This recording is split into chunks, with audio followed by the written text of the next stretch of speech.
Shalom Ibu dosen dan teman-teman sekalian. Perkenalkan, nama saya Marta Theodores. Saya dengan NIM 21400-580. Pada kesempatan kali ini saya akan menjelaskan tentang hak tanggungan. Apa sih hak tanggungan itu? Hak tanggungan adalah hak jaminan yang dibebankan kepada hak atas tanah sebagaimana yang dimaksud dalam Undang-Undang Nomor 5 Tahun 1960 tentang Peraturan Dasar Pokok-Pokok Agraria. Berikut atau tidak berikut benda-benda lain yang merupakan satu kesatuan dengan tanah itu. Untuk pelunasan utang tertentu yang memberikan kedudukan yang diutamakan kepada kreditur tertentu kepada kreditur-kreditur lain. Untuk memberikan suatu kepastian hukum sebagai bentuk perlindungan hukum, maka pembebanan jaminan hak tanggungan ini wajib didaftarkan di kantor pertahanan. Nah, apa sih gunanya? Gunanya pendaftaran ini adalah untuk memenuhi unsur publisitas atas barang jaminan dan mempermudah pihak ketiga untuk mengontrol apabila terjadi pengalihan benda jaminan. Nah, Undang-Undang Nomor 5 Tahun 1960 ini, yaitu tentang Peraturan Dasar Pokok-Pokok Agraria, juga telah menyediakan lembaga hak jaminan atas tanah yang diberi nama hak tanggungan sebagaimana disebutkan pasal 51, yakni hak tanggungan yang dapat dibebankan pada hak milik, hak guna usaha, hak guna bangunan yang disebutkan pada pasal 25, pasal 33, pasal 39 diatur dengan undang-undang. Ketentuan pasal di atas yang baru saya sebutkan mengandung 3 dasar pokok berkenaan dengan pengaturan hak-hak jaminan atas tanah, yaitu yang pertama, hak jaminan negara kita ini diberi nama hak tanggungan. Yang kedua, lembaga jaminan yang diberi nama itu juga hak tanggungan. Dan yang terakhir, mengenai apa yang diberikan nama hak tanggungan itu akan diatur dengan suatu undang-undang tersendiri. Dalam artian akan ada suatu undang-undang yang khusus mengatur tentang hak tanggungan. AP perlindungan mengemukakan salah satu tujuan diundangkannya Undang-Undang Hak Tanggungan adalah untuk melaksanakan perintah yang tegas dari pasal 51 Undang-Undang Pokok Agraria sehingga meniadakan penafsiran yang macam-macam tentang pranata jaminan dan sekaligus melaksanakan unifikasi yang dikembangkan Undang-Undang Pokok Agraria, yaitu pranata tanggungan sebagai pranata jaminan hutang dengan tanah sebagai jaminan. Dalam pasal 57 Undang-Undang Pokok Agraria ditentukan bahwa selama undang-undang mengenai hak tanggungan tersebut dalam pasal 51 Undang-Undang Pokok Agraria tersebut belum terbentuk, maka yang berlaku adalah ketentuan-ketentuan mengenai hipotek yang tersebut dalam Kitab Undang-Undang Hukum Perdata, atau bisa kita juga sebut juga dengan Kredit Verban yang tersebut dalam S 1908-542 sebagaimana yang telah diubah menjadi S 1937-1900. Nah, oleh karena itu sangat perlu adanya lembaga jaminan dan hukum jaminan yang modern. Dan perlu sekali adanya hukum jaminan yang mampu mengatur konstruksi yuridis yang memungkinkan pemberian fasilitas kredit dengan menjaminkan benda-benda yang akan diberinya sebagai jaminan. Kemudian adanya pengaturan hukum jaminan dan lembaga jaminan ini juga harus dibarengi dengan adanya lembaga kredit yang ampuh yang mampu menyediakan fasilitas kredit dengan jumlah besar, dengan jangka waktu yang lama dan bunga yang relatif rendah. Nah, Undang-Undang Hak Tanggungan ini juga punya tujuan loh. Tujuannya apa aja sih? Nah, tujuan dari Undang-Undang Hak Tanggungan memberikan landasan untuk dapat berlakunya lembaga hak tanggungan yang kuat yang di dalamnya antara lain menegaskan atau meluruskan persepsi yang kurang di waktu yang lalu. Nah, adanya penegasan atau pelurusan yang berkenaan dengan beberapa masalah tersebut memerlukan perubahan persepsi dan sikap semua pihak yang berkaitan dengan pelaksanaan hak tanggungan ini. Nah, Undang-Undang Hak Tanggungan ini merupakan salah satu upaya unifikasi lembaga hukum jaminan. Nah, undang-undang ini memberikan hak kepada kreditor atau pemegang hak tanggungan pertama untuk menjual hak tanggungan atas kekuasaan sendiri apabila debitur cedera janji. Cedera janji ini apa sih? Cedera janji ini bisa kita sebut juga dengan wan prestasi. Nah, apabila debitur cedera janji atau wan prestasi untuk dieksekusi melalui proses yang singkat dan sederhana yang pada dasarnya dapat dilakukan dengan cara lelang dan tidak melalui flat eksekusi dari pengadilan. Mengingat penjualan berdasarkan pasal 6 Undang-Undang Hak Tanggungan ini merupakan tindakan pelaksanaan perjanjian. Berdasarkan pasal 20 Undang-Undang Hak Tanggungan, alternatif penyelesaian kredit macet atau wan prestasi ini yang dijamin dengan hak tanggungan dapat dilakukan dengan 3 alternatif. Jadi ada 3 alternatif untuk penyelesaian kredit macet atau wan prestasi ini. Yang pertama ada penjualan lelang objek hak tanggungan atas kekuatan sendiri oleh pemegang hak tanggungan pertama. Nah, artinya apabila debitur cedera janji atau wan prestasi, pemegang hak tanggungan pertama punya hak untuk menjual objek hak tanggungan atas kekuasaan sendiri melalui pelelangan umum. Yang kedua, lelang objek hak tanggungan melalui pengadilan.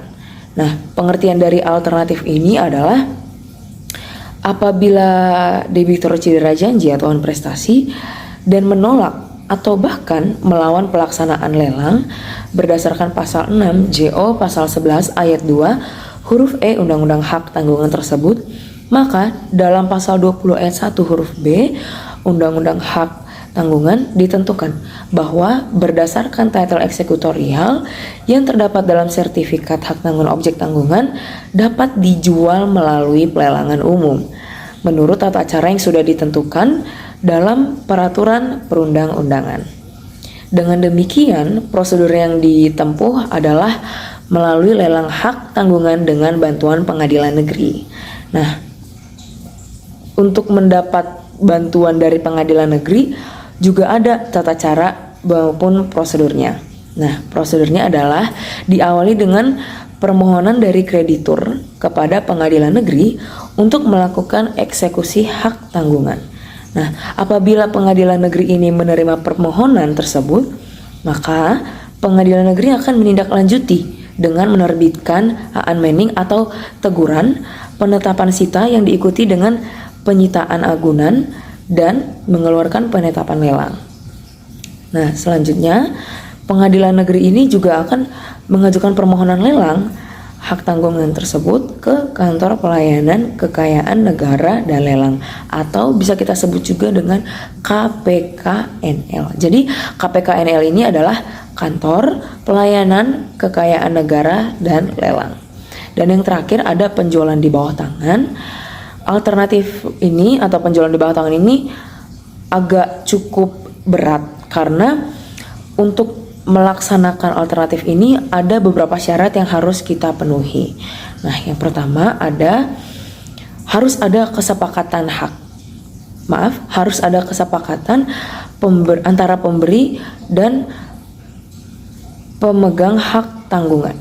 Yang kedua, penjualan tersebut dapat menghasilkan hasil tertinggi yang menguntungkan semua pihak. Kemudian yang ketiga, penjualan tersebut diumumkan lebih dahulu sekurang-kurangnya dalam 2 surat kabar yang beredar di daerah yang bersangkutan atau media setempat.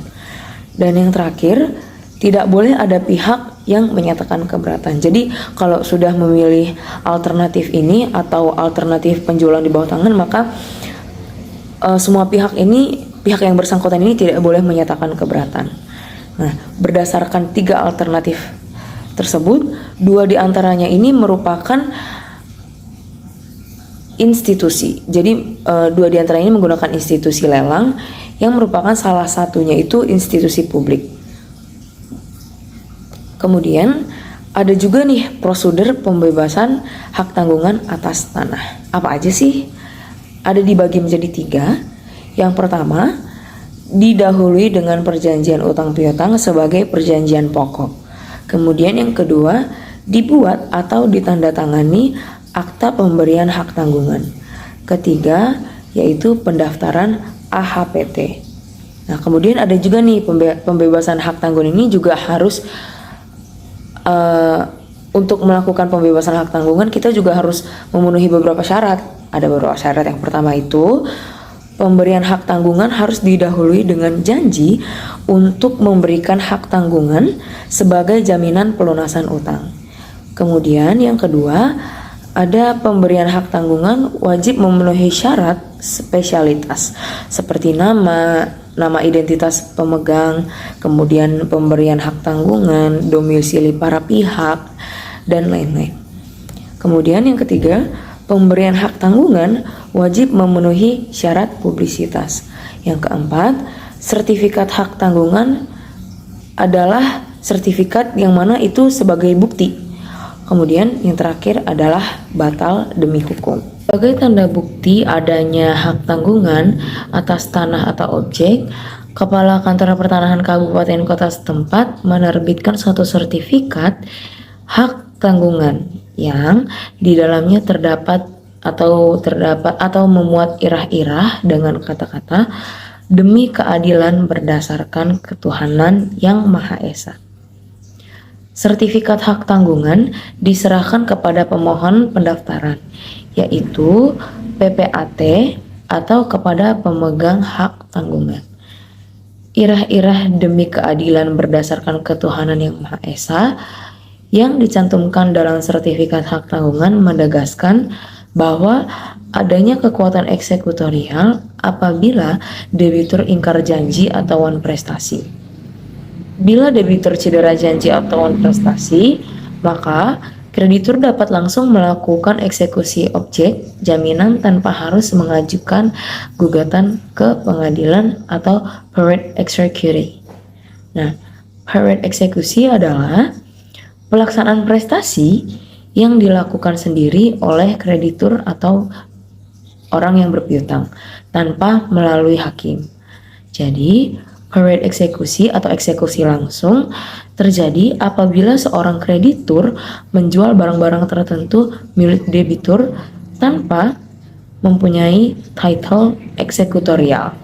Nah, period eksekusi ini memang masih sering mempunyai permasalahan dalam pelaksanaannya. Misal, masih sering menemui permasalahan dalam pelaksanaan. Misal,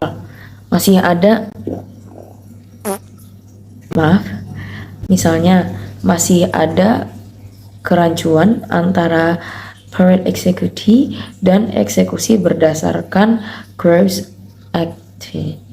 Nah, kerancuan ini antara lain disebabkan oleh putusan Mahkamah Agung nomor 321 K Perdata 1984 tertanggal 30 Januari 1986. Nah, karena putusan ini, sikap pengadilan pada umumnya ialah tidak membenarkan penjualan objek hipotek dan hak tanggungan tanpa adanya fiat. Apa sih fiat itu? Nah, fiat ini adalah pengesahan dari pengadilan negeri setempat. Nah, pastikan dalam jaminan yang sudah diterima harus dibuat APHT. Kemudian harus didaftarkan sehingga apabila kreditur cedera janji atau prestasi, kamu sebagai kreditur bisa langsung mengeksekusi jaminan tersebut. Hak tanggungan juga memiliki beberapa objek. Yang pertama, hak atas tanah, yakni hak milik atau HM. Yang kedua, hak guna usaha atau bisa kita juga sebut dengan HGU. Kemudian ada hak guna bangunan atau HGB. Kemudian ada hak pakai, dan yang terakhir ada hak milik atas satuan rumah susun atau HMASRS. Kemudian ada eksekusi tanggungan. Eksekusi hak tanggungan ini dibagi juga menjadi ke beberapa bagian. Yang pertama, pemberian hak tanggungan harus didaftarkan terlebih dahulu ke kantor pertanahan sebagai bukti, kemudian pihak kantor pertahanan ini akan menerbitkan sertifikat hak tanggungan. Yang kedua, sertifikasi tanggungan memiliki fungsi yang sama dengan keputusan pengadilan yang telah mendapatkan kekuatan hukum tetap.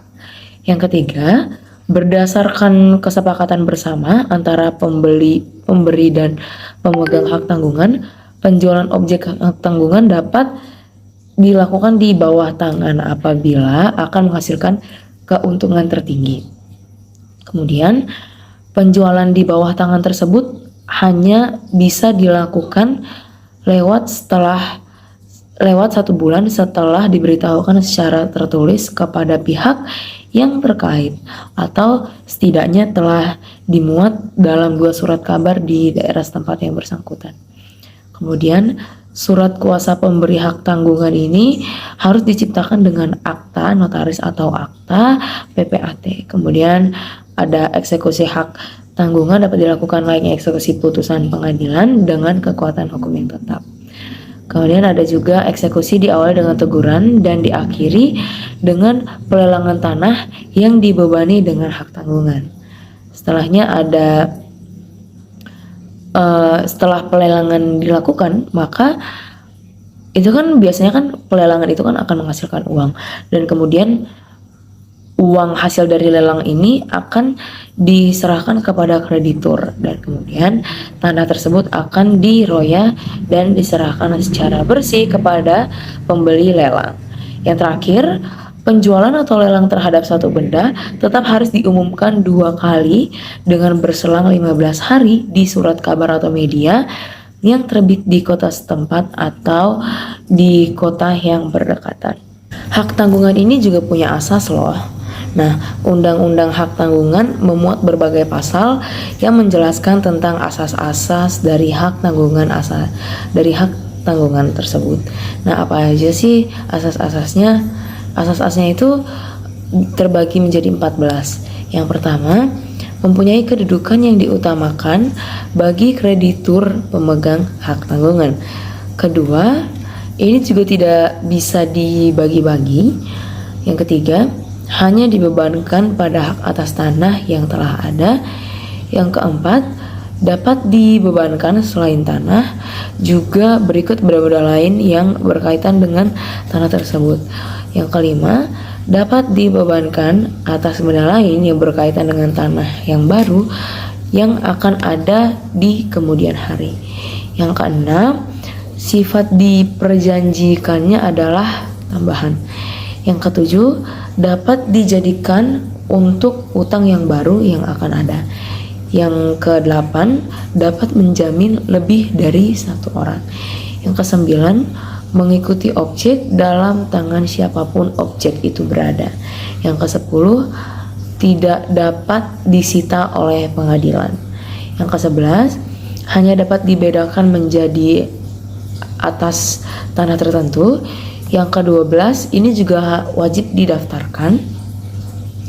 Yang ke-13, melaksanakan eksekusi mudah dan juga pasti. Dan yang terakhir, dapat dibebankan dan disertai dengan janji-janji. Nah, Undang-Undang Hak Tanggungan ini juga punya ciri-ciri. Apa aja sih ciri-cirinya?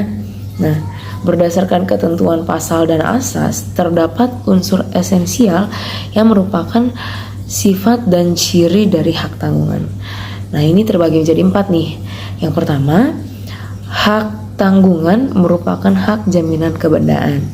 Yang kedua, hak kebendaan yang dimaksud adalah jaminan atas tanah yang mana termasuk benda-benda yang merupakan satu kesatuan dengan tanah, baik yang di atas maupun yang di bawah tanah. Yang ketiga, hak tanggungan dimaksud sebagai jaminan pelunasan utang. Dan yang terakhir, hak tanggungan memberikan hak istimewa bagi kreditur dalam memperoleh pelunasan atas utang piutangnya. Hak tanggungan juga bisa terhapus loh. Ada beberapa penyebab kenapa hak tanggungan ini bisa terhapus. Yang pertama, hapusnya utang yang dijamin dengan hak tanggungan. Yang kedua, dilepaskannya hak tanggungan oleh pemegang hak tanggungan. Yang ketiga, pembersihan hak tanggungan berdasarkan penetapan peringkat oleh Ketua Pengadilan Negeri. Dan yang terakhir, hapusnya hak atas tanah yang dibebani hak tanggungan. Terhapusnya hak tanggungan ini karena dilepaskan oleh pemegangnya, yang mana ini dilakukan dengan pemberian pernyataan tertulis mengenai dilepaskannya hak tanggungan tersebut oleh pemegang hak tanggungan kepada pemberi hak tanggungan. Hapusnya hak tanggungan karena pembersihan hak tanggungan berdasarkan penetapan peringkat oleh Ketua Pengadilan Negeri terjadi karena permohonan pembeli hak atas tanah yang dibebani hak tanggungan tersebut agar hak atas tanah yang dibeli dibersihkan dari beban tanggungan. Hapusnya hak tanggungan karena hapusnya hak atas tanah yang dibebani hak tanggungan tidak menyebabkan hapusnya utang yang dijamin. Kemudian hak atas tanggungan juga punya sanksi administrasi. Nah, pasal 23 Undang-Undang Hak Tanggungan, pejabat yang melanggar atau lalai dalam memenuhi ketentuan sebagaimana dimaksud dalam pasal 11 ayat 1, pasal 13 ayat 1, pasal 13 ayat 2, pasal 15 ayat 1, undang-undang ini atau peraturan pelaksanaannya dapat sanksi administratif. Di antaranya yang pertama ada teguran lisan, teguran tertulis, pemberhentian sementara dari jabatan, dan yang terakhir pemberhentian dari jabatan. Sekian pemaparan materi tentang hak tanggungan dari saya. Bila ada kurang lebihnya mohon maaf. Terima kasih dan shalom.